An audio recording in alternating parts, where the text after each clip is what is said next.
Welcome back to MMA Al Dente. I am here to break down UFC on ABC 8, Hill versus Rountree.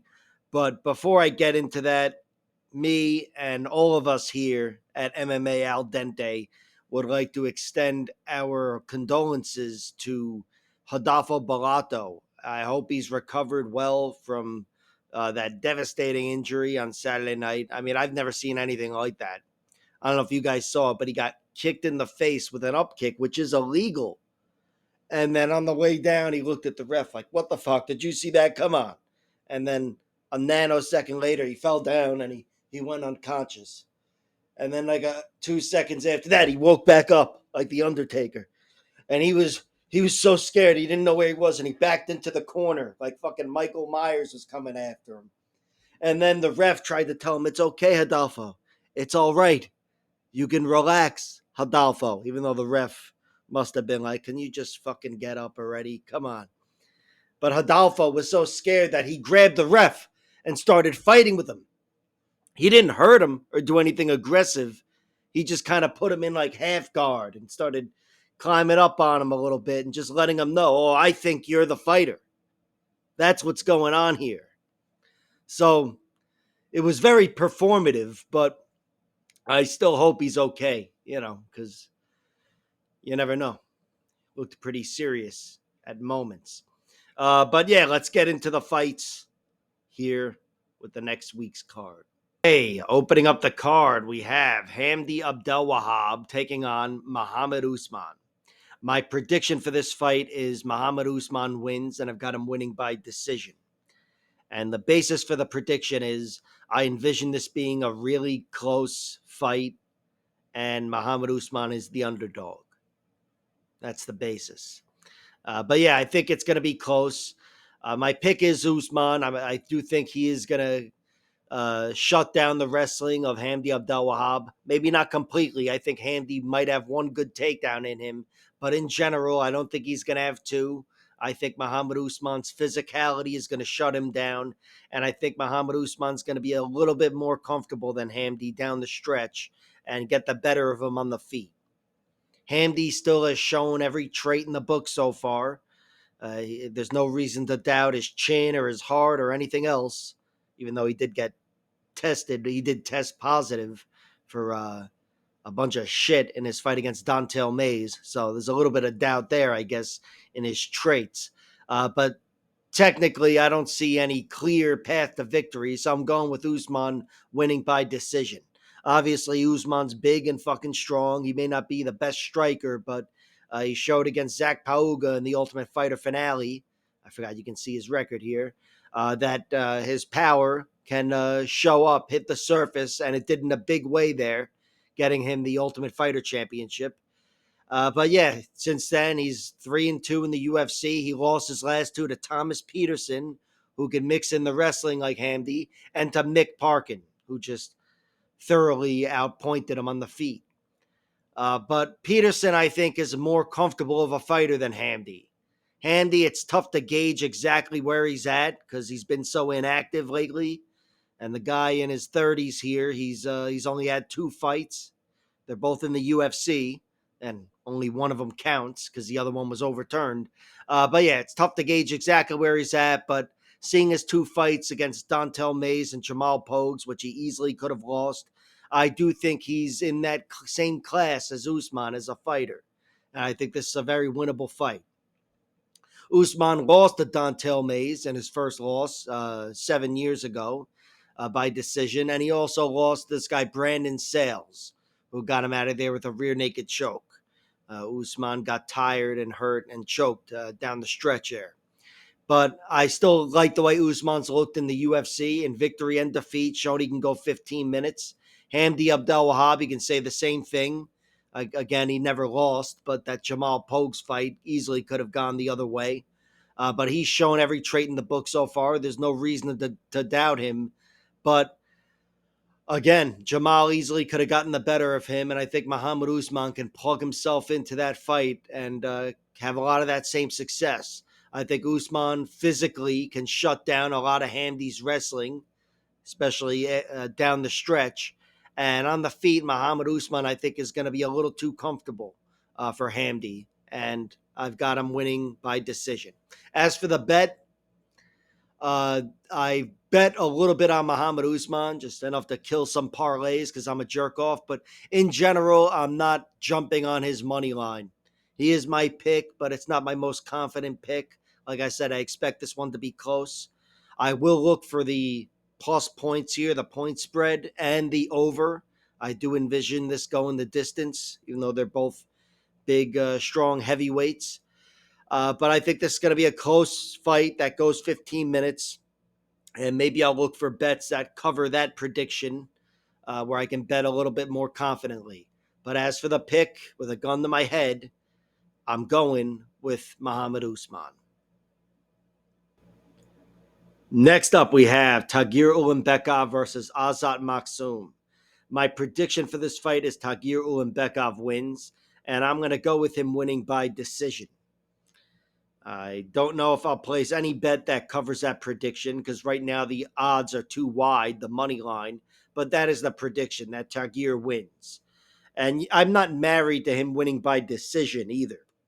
He's a very dangerous submission artist, and Azat Maksum's only got one loss to look to. It is by decision, though. And it is in his last fight. He lost, as you can see here, to Charles Johnson, one of the most reliable round three guys out there. And that was certainly a part of that loss. Charles Johnson outlasted Azat Maksum. Azat had him hurt early and definitely won in general the first half of the fight, but Charles took over in the second half and ended up winning rounds 2 and 3 on the scorecards. Same could be said, generally speaking, for his fight against Tyson Nam, even though it wasn't all around. It wasn't fought everywhere like the fight against Charles Johnson. But Tyson Nam did generally get the better of him for the second half of that fight. It wasn't enough. Round 2 was close enough, and Azat Maksum landed the better strikes, which gave him the decision victory. But it really could have gone either way. Ulenbekov is my pick. I got to go with him winning by decision. Ulenbekov, it's just a matter of UFC levels and all that. He's proven himself to be a far above average UFC fighter. He's got that loss to Tim Elliott, which really could have gone either way. It wasn't that bad of a loss. And then before that, he's got that loss to Zheleznyakova in Russia. I think that's in Russia. Majority decision in a 5-round fight. Really could have gone either way. Ulenbekov could easily be undefeated right now. But yeah, he's proven himself. Nice finishes over Nathan Manes, Cody Durden, and grinding victories over Bruno Silva, Alan Nascimento, and against Clayton Carpenter. Not that that was so grueling, but another good victory that'll probably get better with age. But I have to trust him here to beat Azat Maksum. I do think Ulenbekov is in a much more difficult spot than other great fighters if he can't hit that takedown, though. So I think he's going to need takedowns to win here. On the feet, I think he's at a technical disadvantage. But I've got him hitting those takedowns. I've got him being in 15 minutes of great shape. And I got him outlasting and outworking Azat Maksum to a decision. Next up, we have Klaudia Sygula taking on Irina Alekseeva. My prediction for this fight is Irina Alekseeva wins, and I'm going to go with her winning by submission. And I'll go with that happening in round 1, I guess. But I do have to favor Irina Alekseeva here just because between the two of them, she's got far and away the best victory, and that's over Stephanie Egger with a round 1 knee bar. It's almost 2 years ago. It's actually over 2 years ago, I believe, at this point, that victory. Yes, over 2 years ago. And then she fought 6 months later and lost to Melissa Mullins, formerly Melissa Dixon, who is the same girl that beat Klaudia Sygula in her UFC debut, I believe. She beat Klaudia Sygula and TKO'd her in round 2. Klaudia's only been beaten twice, but they are in her last fight and her first fight, and she was finished in both of them. She got caught in a scarf hold arm lock against this girl, Karolina Sobek, who she had actually beaten herself. I think before that fight, she beat her in some exhibition bare knuckle MMA fight, but she ended up lacing up her leg and heel hooking her. But then she lost the official MMA fight here by scarf hold arm lock in round 3.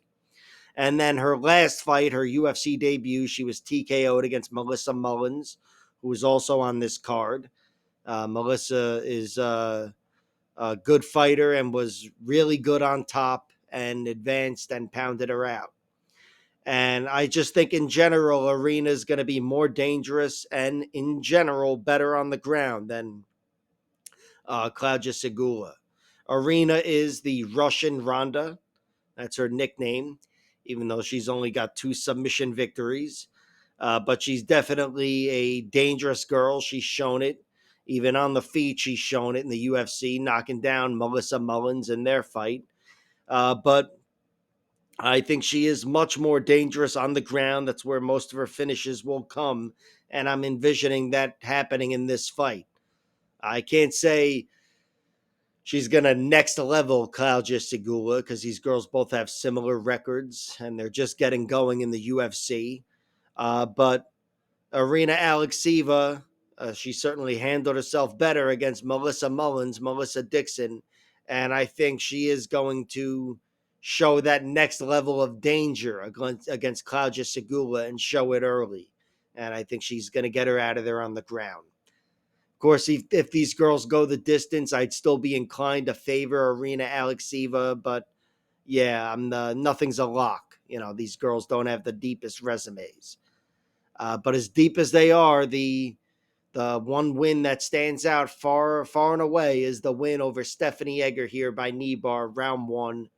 And I've got Irina making good on that Russian Ronda nickname and getting her out of there with a sub in round 1. Next up, we have Melissa Mullins versus Daria Zheleznyakova. My prediction for this fight is Melissa Mullins wins, and I'm going to go with her winning by TKO. And it's going to be on the ground, just like in their first fight, which was back in November of 2022, Aries 9. These girls fought, and Daria Zheleznyakova had a nice couple of moments on the feet. I think she definitely hurt Melissa, although you'd have to ask Melissa. But she was no doubt roughing her up and getting the better of her.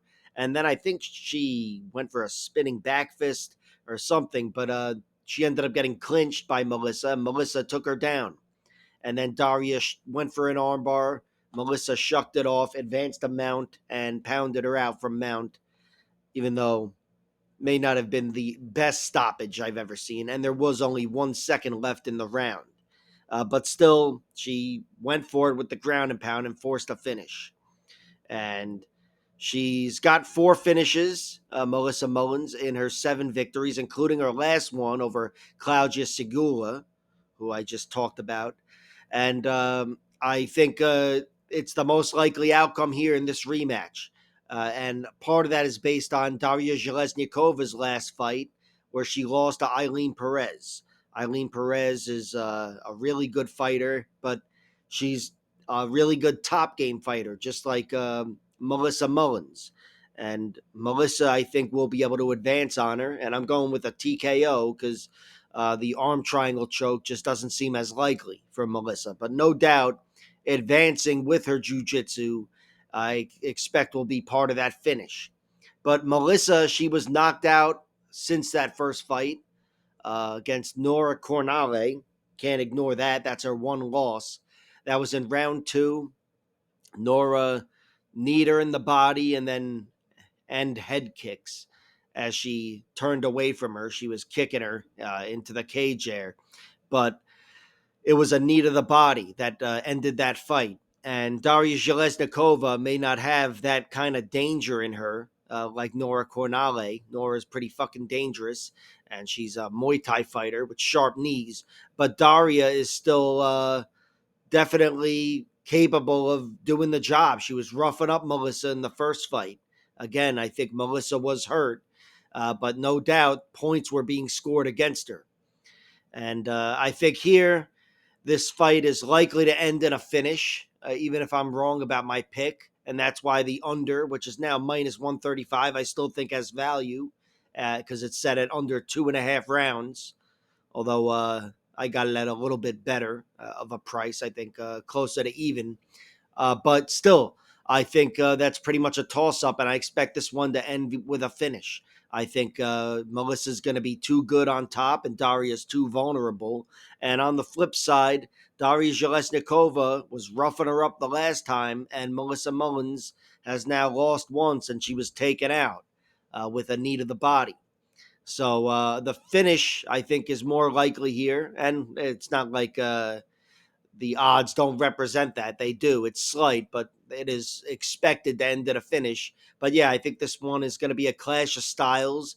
I'm sure the girls have gotten better in their weaknesses over the course of the last few years, but we've seen from recent finish losses, not enough. And I've got Melissa Mullins winning by TKO on the ground. Next up, we have Ismael Nardiev versus Junhyun Park. My prediction for this fight is Nardiev wins, and I'm going to go with him winning by decision. And I'm not too confident in that prediction. Junhyun Park is a very well-rounded guy, and as you can see here, if you're looking at the record, Ismael Nardiev has been finished 3 times since leaving the UFC the first time, where he was beaten twice by decision. But he's definitely a guy who's shown vulnerabilities, and he doesn't have my trust. But he is my pick to win. I do think he can play the role of the younger, faster athlete. He is younger. He's 6 years younger than Junhyun Park. And I think his speed can carry him to a victory. But yeah, again, Junhyun Park is a well-rounded guy. He's a guy that's very durable himself. He's only been knocked out once, and it was against Gregory Rodriguez, who hits harder than anybody. And Junhyun Park almost had him out of there. And he was only ever submitted twice against Anthony Fluffy Hernandez, a fucking monster, and against Shavkat Rakhmonov, a fucking monster. So even though Nardiev's a well-rounded guy, I'd be very surprised if he finished Junhyun Park. I mean, if his chin has turned a corner and he gets flatlined with one shot, maybe. But I think Ismael Nardiev's path to victory again is being the faster guy and out hustling Junhyun Park and doing a lot of it on the feet. Junhyun Park loves to mix things up. I think he is going to be trying to corral Nardiev into a takedown, or maybe he'll just be trying to blast his head off. Park can fight like that as well. But I think Nardiev is going to be tougher to corral in the first place. And I also think his speed is going to have him beating Junhyun Park to the punch. So I think he'll have to mind his P's and Q's, but I've got Nardiev outpointing him for 15 minutes, kind of like he did against Bruno Silva, the ghost of Bruno Silva. But again, yeah, there's too much doubt with Nardiev for me to really commit to betting on him. I mean, I did bet on him, but I'm a degenerate and he's an underdog. But it's not a big play or anything at all. This is not something where I'm going to put my faith in him because he's an underdog. There's way too much doubt coming back the other side. And Junhyun Park, he's a nice, well-rounded guy. He's got deceptive power in his punches. He's got 5 TKOs but 6 submissions. He's a guy that's got a good rear naked choke here. He got 3 in a row in the UFC. He's definitely a guy that can drown Nardiev in a few different ways. But again, he's 34 years old, going up against a guy in his late 20s, Nardiev. And even though Nardiev has a lot of doubt going his way, I trust him to have a distinct speed advantage. And I've got that costing Junhyun Park. Junhyun Park's got a very pretty record in the UFC. I mean, Fluffy Hernandez got him first, and RoboCop. And since then, Andre Muniz, who barely beat him. That's the only loss. But it's not like he's beaten the stiffest competition. He's gotten some nice wins. Eric Anders, Tafon Nchukwi, Duraev. But I'd say Brad Tavares, all things considered, is his best win. And Brad Tavares, who was knocked out against Bruno Silva, the guy that Ismael Nardiev comfortably beat in his last fight, I wouldn't say he's leagues above Ismael Nardiev. So I'm going with Nardiev. I'm going with the youngster. I got him winning by decision. And again, I've bet on him, but nothing serious. Next up, we have Oban Elliott versus Seok Ko. My prediction for this fight is Oban Elliott wins, and I've got him winning by Ko or knockout. I'm going to take him winning by knockout, and it's not because I'm totally deceived by his last victory, which was a nice, rare knockout win for Oban Elliott, his first in a while. But still, that was a great reminder of his danger, his potential for danger. And of course, it was a nice victory over Basel Hafez, who was previously unfinished, standing up to the danger of Jack Della Maddalena, the champ. So it was a good finish for Oban Elliott. But also on the flip side, Seok Ko, he's got 2 losses, and they're both by knockout. I'll get into Oban Elliott's losses. Don't worry. He's got 2 by TKO. But there is a distinction to be made there. And I doubt the chin more of Seok Ko. I think he's been caught twice. I've seen his losses. He was knocked out most recently 3.5 years ago against this guy, Han-Sil Kim. And he was knocked out in his second fight against Sasha Politnikov, who would go on to be a UFC fighter 2 years after that or something. But still, he was knocked out nonetheless. And here I'm picking him to get knocked out again. I think he's going to have a hard time going through Oban Elliott with grappling, mixing it up like he did against Igor Cavalcanti on the Contender Series. And I think he's going to have a hard time going through the chin of Oban Elliott as well. And I think his best course of action, at least at some point, will be to go for a brawl. And I've got Oban getting him out of there. Oban Elliott, he doesn't have too many knockouts. He's got 3, I believe, in his 12 victories. And this was the first in many years. I'm waiting for his fucking page to load up here. But he still has knocked out other guys as well. Yeah, he knocked out Basel Hafez in 2024.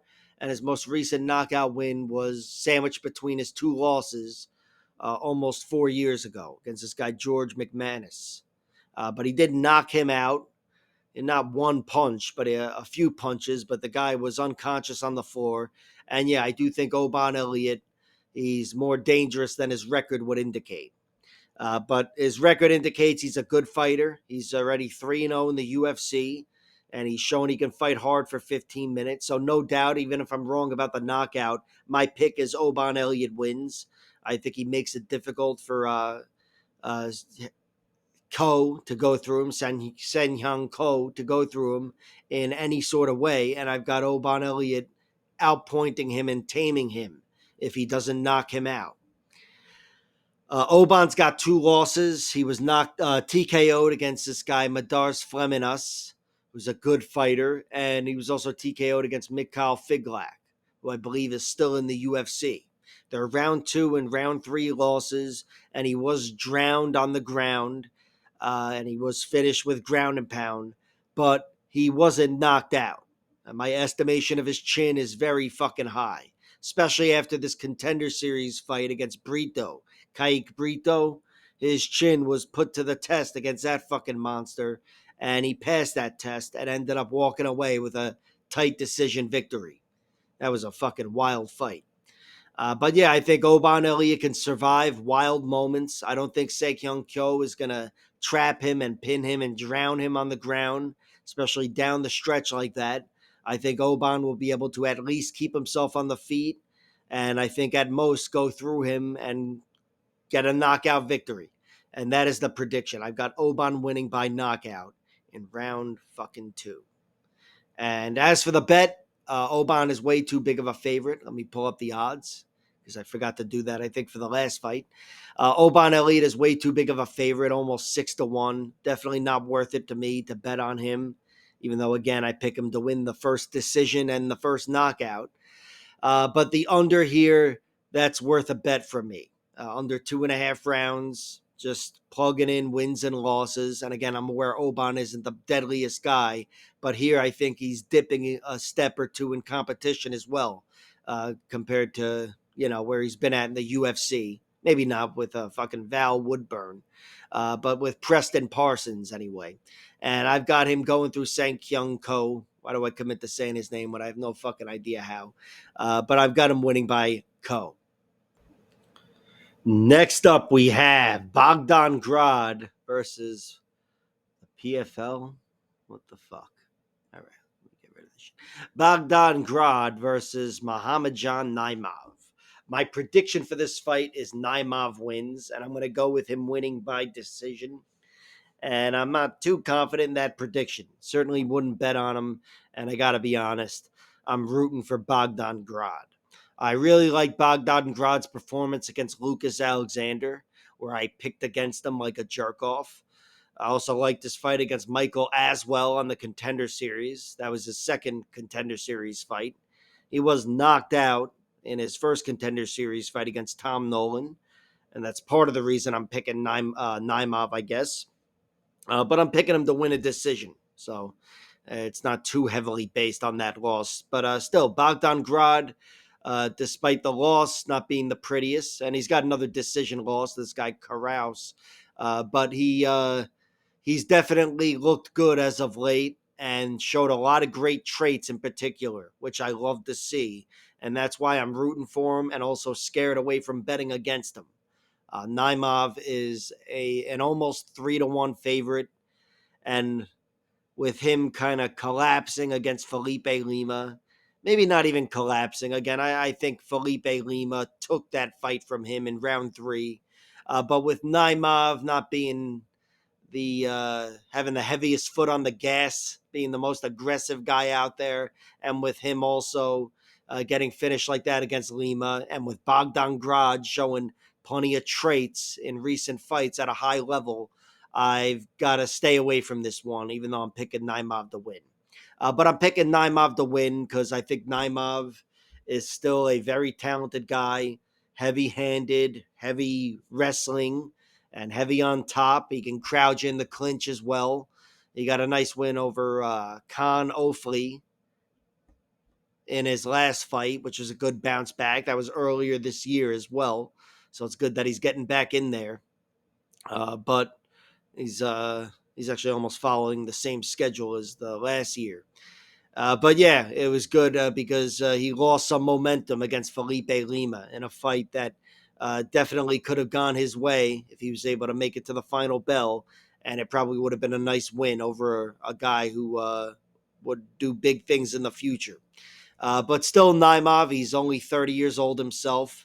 It's not like he's past it. He's in his prime, theoretically, and he's never been knocked out. He was only ever finished the once as a pro, and his other 2 losses are against good fighters. This guy, Olivier Murad, and Colin Anglin on the Contender Series.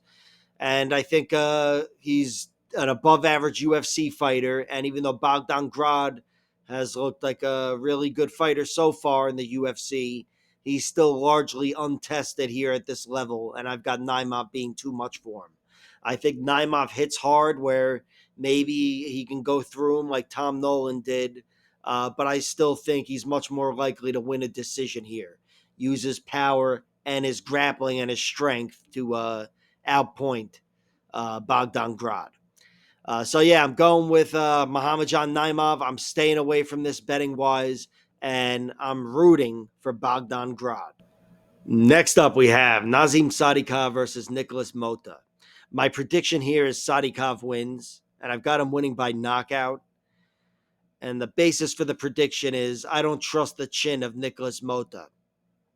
I do think Mota has looked good as of late, and I know he's still only 32 years old, but I still have major doubts in his chin. He was knocked out a few times coming into the UFC, but then even in the UFC, he was knocked out against Jim Miller and Manuel Torres. And I just think, despite being a healthy young man, his next loss will be by knockout. And I'm picking it to happen here against Sadykhov. Sadykhov, he's got 7 TKOs in his 10 wins, and I'm aware 2 of them in the UFC are doctor stoppages, so it's not like they're clean knockouts. And overall, that might inflate his sense of danger when you look at his record, but he's still got adequate danger to go through the chin of Nicholas Mota, I believe. And without going through his chin, I think he wins the fight anyway on the scorecards. I think he can be the more technical guy and not let Mota reduce this fight to a brawl. And of course, he's got the hometown crowd on his side, even though he's a New Yorker. But he's his home country is Azerbaijan. So he's definitely going to be getting cheers, and I expect him to win the decision as well. But Nicholas Mota, he's got speed, I believe, on Sadykhov, power on Sadykhov, not durability, but he's definitely got danger altogether on Sadykhov, as well as potentially a grappling advantage. I really don't know there, but Nicholas Mota is better than his record would suggest. He's been finished a few times by sub now, and almost again with Trey Ogden. He was actually only finished once by sub. Oh no, he lost on the Ultimate Fighter finale against Glyco Franca with a rear naked choke in round 2. How'd you like that, Franca, on my part? But yeah, he's definitely been tapped before. Still, though, I don't think Sadykhov is underrated enough where he should go through Mota on the ground. I frankly think either guy could win the ground game with a top position, but I still think Mota might be better than him there. Plus, he's Brazilian, so there's that. But yeah, I think Mota's definitely got potential advantages, and that's why he's got potential upside at plus 360. But my pick has to be Sadykhov, and I'm picking against the chin of Mota once again, which I've probably done in every fight of his since Jim Miller knocked him out. But yeah, the under doesn't get my bet as of yet. Under 1.5 rounds at plus 100. I'll sit back and wait for the under 2.5 rounds if I want to play that at all. Or maybe the props with Sadykhov by knockout. But in general, that is my pick. And right now, I'm just resisting the urge to bet on Nicholas Mota. Next up, we have Tafik Masayev making his UFC debut against Miktabek Orobai. My prediction for this fight is Miktabek Orobai wins, and I'm going to go with him winning by submission in round 2. Round 3, I guess. Fuck it. But the basis for the prediction is I think Miktabek Orobai is a good, well-rounded guy, even though he only got one submission in the last few years with his win over Uros Medic. He's still a well-rounded guy, and I think the difference here is going to be his grappling against Tafik Masayev. Masayev's the guy I should have led with here. He's the guy making his debut.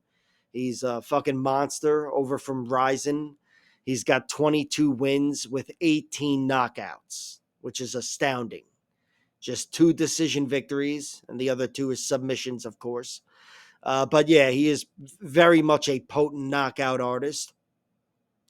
And the downside is he's now 35 and a half years old. He spent his best years in Ryzen and Bellator, but mostly in Ryzen the last few years. And he's gotten some really impressive victories, but now he's entering the UFC and he's 35 and a half years old. And that's another part of the reason I'm picking against him. I'm picking the 27-year-old in Orobai. But it's not just based on age. Again, I think Orobai is a well-rounded guy who can take Masayev out of his element and potentially drown him down the stretch. Masayev's also got 5 losses. One is by TKO, which is bullshit. This guy, Alexander Shabli, really good fighter. Got him out of there technically with a body kick, but it hit him in the balls as well. It went body, then balls. But no doubt he was fucked up from it, and whatever. The replay showed it hit the body first, I think, so it was ruled a body shot, and the fight was stopped, and he's now been finished by strikes. But I still have a high estimation of his chin and his body. Maybe not his balls, but they shouldn't be hittable. And he's been submitted a few times. He's been submitted 3 times throughout the years, but only once in the last decade. And it was to this guy, Roberto de Souza, Satoshi. He's a fucking monster grappler over in Ryzen. And he did just go through Masayev with ease. He pretty much pulled guard and then set up a triangle choke, got him out of there within a minute or so. Very basic, and he did kind of next level him.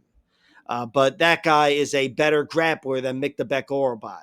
Far and away, a better grappler. And I don't envision Orobai pulling guard and doing any of that.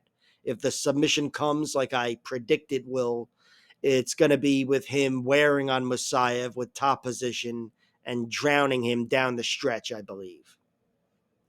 But he was also submitted a few times years back against some good fighters. This guy Berkamov just lost recently in the PFL as well last week. But yeah, he's still a guy that's had a very pretty record as of late. Again, the TKO wasn't a legit finish, and the submission was to a wizard that is unlikely to be matched by really anybody in the UFC. There's a few guys who could do it. But I still think Miktabek Orobai is the better athlete at 27 years old. I think he's the more well-rounded guy, and I think he's tough as all fuck. He's shown it in his loss. Both of his losses, really. He had this other loss, this guy Sadykhov, who's a very good fighter, where Sadykhov was able to deny his wrestling down the stretch as Orobai got tired. But Orobai's never been finished in that fight or against Rumbeshki in his last fight, which really could have been the best fight of the year. It was certainly one of them. I don't know if it won any awards, but that fight was tough to watch. That's how exhausting it was. And with their faces smashed in and going to war, it was just a great showcase of traits. So I'm not saying Orobai shouldn't get finished against Musayev, because if Musayev wins, chances are it's a knockout, just trusting his record. He's a potent finisher, and he's been finishing guys at a high level for the last however many years. And I've been watching him too, by the way. It's not like I haven't watched Musayev for years. But I'm going with Orobai. Orobai, despite the rough loss to Rumbeshki, he's still the guy that showed up cold to beat Uros Medic. And he also beat Elvis Brenner. And Elvis Brenner, he may not be the highest ranked fighter, but he's definitely a guy who's passed enough serious tests in the UFC so far to have my respect. I can trust that Orobai is here to stay, and I'm picking him to beat Tafik Masayev. I've bet on Orobai. His money line here, minus 166. I've bet on him because, yeah, I'm picking him to win by submission, but there's no trusting it. Again, Masayev's only been tapped once in the last decade. But I still think if it goes the distance, despite Masayev having the crowd on his side, I think Orobai will win a clear, distinct victory with top position. And I've got him winning the decision. But as for the over-under, it's set at 1.5 rounds right now, and it's at a pretty number of plus 190. But I would still wait for the 2.5 round line to be set if I was to make a play on the under. And certainly the props with a submission for Orobai, or maybe even knockout for Masayev would be interesting. Again, that's far and away his primary path to victory in just about any matchup, despite Orobai having never been finished. But yeah, with just this shit looking at me right now, my only play is on Miktabek Orobai. Covers the decision, and it covers that 3rd round submission, or whatever the fuck my prediction was. Next up, we have this fucking fight again. Curtis Blades versus Rizvan Kuneev, who's making his UFC debut. My prediction here is Blades wins, and I'm going to go with him winning by decision. And the basis for the prediction is there's levels to this game, son. Yeah, and you about to find out, Kuneev. Yeah, that's the basis. I'm going with Curtis Blades. It's tough to gauge exactly who Rizvan Kuneev is as a fighter. But even if I could trust him to be that guy who showed up and beat Hyeon Fajeda 2 years ago in the PFL, I'd still be picking Curtis Blades to beat that guy. Because again, levels to this game, dog. I think Curtis Blades is still capable of being a wrestler. He doesn't always choose to be. And on the feet, he's definitely a force to be reckoned with, Curtis Blades. He moves well. He's got deceptively good striking. He has been clipped a bunch. He's been TKO'd by some of the hardest hitters in heavyweight history. So, yeah, he may not have the best chin, but it's been tested against monsters. And I don't think Kuniev can put himself in that class. I'd be very surprised if Kuniev was able to knock out Curtis. I think Kuniev is not the sharpest heavyweight athlete, and I think that's going to help secure Curtis Blades' victory. I think Curtis Blades will be the faster man, and on the inside, even though Kuniev could be strong, I think Curtis Blades can out wrestle him as well. Again, if he remembers that he's a wrestler. But yeah, the guy Kuniev is just a little underwhelming. I mean, that win over Fajeda is nice, but it was overturned because he tested positive for a bunch of shit. And assuming he's clean here, I'd have to say his best win in the past is over Anthony Hamilton, which is not great. And maybe this guy Hugo Cunha he beat on the Contender Series. But yeah, he's definitely a question mark, Kuniev. I have to assume he's going to show up clean. He knows he's being tested. And I think Curtis Blades is going to be the better athlete. Curtis Blades, he's got mileage on him and some bad miles again, but his chin is really his main liability, and I think that should be safe here. And in a hustle between the two, I've got Curtis Blades winning. I've got him bullying Rizvan Kuniev with speed and in tight with his wrestling. Hopefully not a boring clinch battle. But even if that's the case, Curtis Blades can fight a grueling clinch fight. He can fight that type of fight. He's been there, done that for 15, 25 minutes. And I think he's going to be well equipped to deal with Rizvan Kuniev, who, again, is not the sharpest athlete. He's not going to be surprising Curtis with too much here. And I think in a slower fight, Curtis Blades will be able to take over. He's got two losses, Kuniev, and they are both to UFC fighters, former UFC fighters, even though at the time he lost to them, they weren't in the UFC. But they were in consecutive fights, these losses, 10 years ago. So he's got a very pretty record, without having been defeated in the past 10 years. And again, those losses are both by decision, and they're both to UFC guys. Big Titty Justin Willis, who Curtis Blades ironically retired, and to Darko Stosic. But I still think Curtis, he's currently in his prime. He's currently one of the best heavyweights in the UFC. And despite the pretty record of Kuniev and a very forgivable set of losses, I think Curtis is going to be too much for him today or Saturday. So Curtis Blades is the pick. And as for the bet, I'm staying away from it. The over-under is pretty much a toss-up set at 2.5 rounds. I do expect this one to go the distance, but they're heavyweight, so it's no lock. But yeah, between everything there, my favorite bet would be on the over 2.5 rounds for these two. But as of now, I'm sitting this one out, and the pick is Curtis Blades. That is taking on Rafael Fiziev. My prediction for this fight is Fiziev wins, and I've got him winning by decision. And the basis for the prediction is, even though Bahamondes has a lot of momentum here, a lot of great momentum, and even though Fiziev has none of it, I still think Fiziev is going to get on track here by being the sharper striker, the faster man, despite giving up some physical advantages to Ignacio Bahamondes. Fiziev, he's got no momentum, but I still think he's a far above average UFC fighter. Really, the only guy to beat him in the UFC since his loss to Magomed Mustafayev, which was with a spinning back kick. So it's very forgivable as far as his chin goes. But the only guy to truly beat him since then has been Justin Gaethje. And Fiziev gave him hell for 2 3-round fights. And the first one was a toss-up. I thought Gaethje in general got the better of him in the second half of the fight. And really, I thought the same thing in the second fight. but Fiziev was very competitive in both. Uh, Fiziev, yeah, he's got another loss by TKO technically to Mateusz Gamrot, but that was where he suffered a knee injury. So I don't consider that a loss and certainly not a finish. Bahamondes, though, he's got a lot of momentum.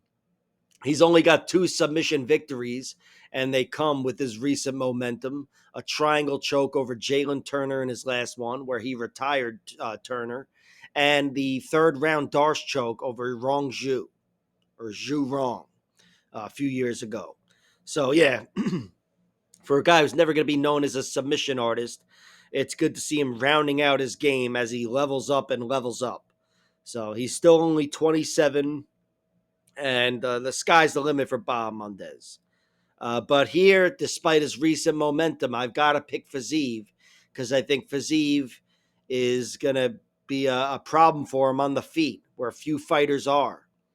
Bahamondes, if he can't go through the chin of Fiziev, I think he's going to run into trouble like he has in his 2 UFC losses against John McDessie, who really out counterpunched him and beat him by very tight decision, and against Ludovic Klein. That one wasn't as tight, but that was still a great performance from Klein.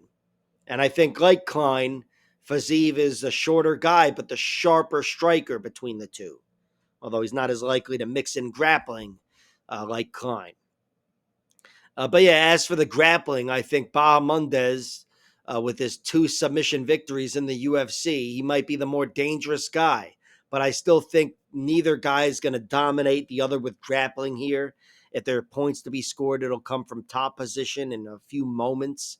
But generally, I expect this one to be contested on the feet. I think Bahamondes invites that type of fight with just about anybody.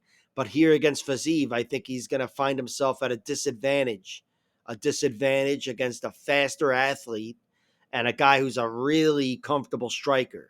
Fiziev can put together excellent combinations, and he can do so for the whole fight. Again, he's got that 3rd round finish over Brad Riddell with the spinning back kick, the 5th round finish over Rafael Dos Anjos, but he knocked him out in the last round there of a 5-rounder. Before his recent string of losses, Fiziev, which is really only to one guy, he had a lot of promise and a lot of momentum. And here I've got him righting the ship and getting back on track. The odds are very tight, and it is a toss-up. And in that case, you go with your conviction, and I'm going with Fiziev. Fiziev is getting my bet here. And as for the over-under, that seems reasonable. Both guys are dangerous, but I do expect each guy's primary path of victory being a decision. But yeah, the pick for me is Rafael Fiziev wins, and I've got him winning by decision. And in the main event of the evening, we have Khalil Rountree taking on Jamahal Hill. My prediction for this fight is Jamahal Hill wins, and I'm going to go with him winning by knockout in round 3 or round 4, maybe. I don't know. But either way, I'm going with Jamahal Hill here. I think this is going to be a very fun fight. I think it's likely to end in a knockout anyway, regardless of who wins. And I do think it can be won by either fighter. But I got Hill winning. The basis for the prediction is really that he's got prettier losses, I guess. He's got more recent losses. I mean, each guy was knocked out against Alex Pereira. But Khalil Rountree gave Pereira more of a fight, gave him hell, and ended up getting finished in round 4, whereas Hill was finished in round 1 against Pereira and then finished again after that against Yuri Prohashka in round 3. But yeah, despite not having momentum there, Jamahal Hill and Khalil Rountree really maintaining his momentum despite the knockout loss of Alex Pereira, I've still got Jamahal Hill winning here. I think Jamahal Hill is comfortable fighting long fights. That's why I'm picking him to win down the stretch. But he got a nice 5-round decision victory over Glover Teixeira. I think that's his last victory. And before that, a nice round 4 finish over Thiago Santos, or maybe the ghost of Thiago Santos. But I still think his wins hold value more so than and his losses as well, more so than Khalil Rountree's wins and losses. And Rountree, he's a guy who I've had doubt in his durability in the past. He's got 3 knockout losses, of course, the last of which comes against Alex Pereira, which again was very forgivable. But before that, Iwan Kutalaba and Johnny Walker both knocked him out earlier in his UFC career. And he was also submitted against Tyson Pedro, submitted against this guy Corey Hendricks, and beaten by decision, maybe least impressively, against Marcin Prachnio, Khalil Rountree. There's definitely been doubt in him along the way. But right now he's surging, a lot of momentum and a lot of solid victories, but still not enough for me to put him above Jamahal Hill right now. I think Jamahal is going to be able to stand up to the danger of Khalil Rountree, despite his recent losses, uh, both being by finish. And I've got him being a little bit too much for Rountree down the stretch. Again, I envision it being somewhat similar to the Alex Pereira fight, really, where it's a wild one, and Rountree definitely has his share of success. But I've got Jamahal Hill outlasting him and putting him away and regaining momentum. Jamahal Hill, I've bet on him. The odds are razor thin. It's a toss up. And much like with Rafael Fiziev, my prediction is on the underdog, so it warrants a bet. And I have bet on Jamahal Hill. But yeah, the under is set appropriately at 3.5 rounds. It's a 2-1 favorite to end in under 3.5 rounds. And I guess I picked round 3 finish, so that would make sense for my prediction, but I certainly wouldn't be betting on that. Again, this is one that I do expect to end in a finish and specifically a knockout, and I'll wait for the props to see if there's a way to cover that with a reasonable bet. But I do think this one is going to be a competitive fight, and I do envision it ending in general down the stretch. And I'm going with Jamahal Hill. So Jamahal Hill is the pick. Jamahal Hill is the bet, and I'll wait to see what other horse shit there is. Like, share, subscribe, all that horse shit. And don't forget to check out my Patreon.